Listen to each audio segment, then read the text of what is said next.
The Crypto Markets Update is brought to you by KuCoin, the best place to find the next crypto gem. Equity markets are up today, but crypto's creeping down a little bit by a couple of percent. So joining us now to discuss the crypto markets is Greg King. He's founder and CEO of Osprey Funds. Welcome back, Greg. Hey, great to be here again. Great to see you again. So, of course, we have this, you're seeing a decoupling between crypto and the equity markets over the past few days, that the 30-day correlation coefficient, which is, of course, a relatively short amount of time to calculate correlations. Nonetheless, you're seeing a massive change in those correlations between equities and Bitcoin, equities and ETH. What's driving that? There's low volatility, you say. Why? Yeah, we look at, as any asset manager would, you're looking always at the cross correlations and volatility of the different assets that you hold in your portfolio.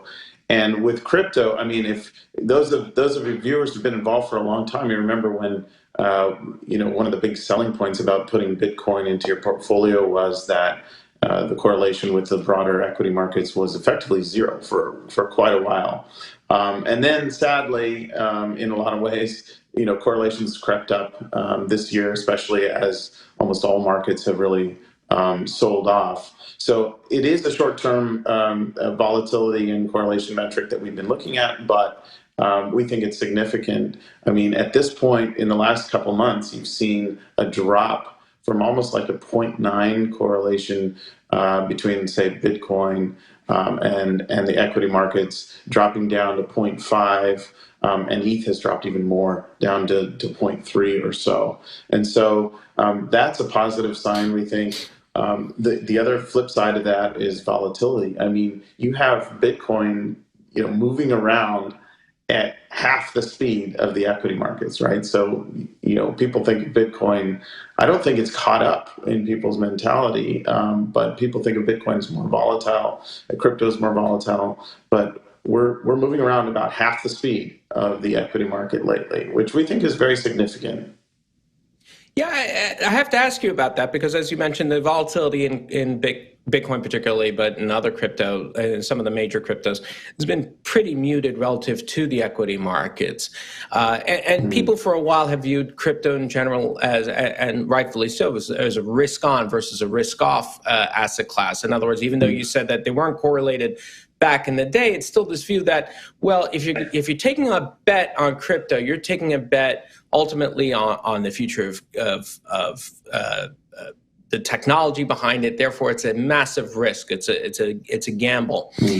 Why do you think right now that volatility is so low? Have the markets and market players and participants, institutions especially, just kind of thrown up their hands and said, we just don't care enough, and it just sort of flatline? Well, I think more importantly, a bottom is getting put in the sort of $18,000 to $20,000 range, let's say, for Bitcoin.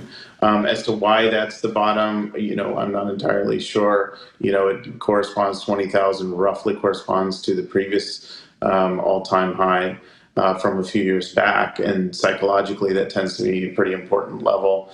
We remember we all got here with that capitulation as a couple of firms kind of went under. So I think it's really a case of there haven't been too many catalysts to drive prices significantly higher, but at the same time, I think there are a lot of long-term holders that will nibble away if the price gets too far below 20,000. So you have kind of this stalemate, which, hey, flat is the new up, right? This market that we're in. So, it's not terrible. It feels to me like Bitcoin did all of its selling off ahead of the market, and the market's sort of catching up. So if we can hold here, I think that's really positive for 2023. So Osprey has quite a few funds under management, and I'm wondering about some of the institutional activity you're seeing to give us a sense of, where the markets are headed. Well, a couple of things. Institutions are still doing research, right? I think that this market has them a little bit concerned, and it's honestly, Bitcoin and crypto is the least of their concerns. It's more the macro picture. But I wouldn't say that they've slowed down in terms of wanting to stay informed and wanting to understand the drivers of the market. The other thing I will mention is this potential upcoming FASB change on accounting rules. We think that's a structural shift that could be extremely positive for the market, where companies will get to value their Bitcoin on the balance sheet at fair value instead of what Michael Saylor's been living with for several years now. So once that kicks in, potentially sometime next year, that could be a big driver to the upside. So, Greg, before you go, I'm going to start to ask every guest this question. What do you think will happen next? 10,000 or 40,000? 40. Yeah. 10,000, I don't think we'll see 10,000 again.